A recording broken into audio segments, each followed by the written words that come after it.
Hello and welcome to this week's Just the Tip. So here's what I want to talk about. We're starting to get into that snowy, that muddy season where it's sloppy outside. Everyone's coming into the house with those boots and snow pants and hats and mittens and all these things.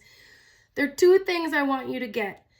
They're not super expensive, but they're totally going to be worth it if you are in this situation. The first thing is a boot dryer. A little plug-in to the wall. Put the hat and mittens on there. You can put your wet socks on there, your boots on there, whatever you have coming in the house that might be wet. Make sure you get a boot dryer or you have a space where you can hang this stuff up. Second, there are these little rubber mats you can buy and you set them on your floor and people can put their muddy, dirty, snowy shoes on there.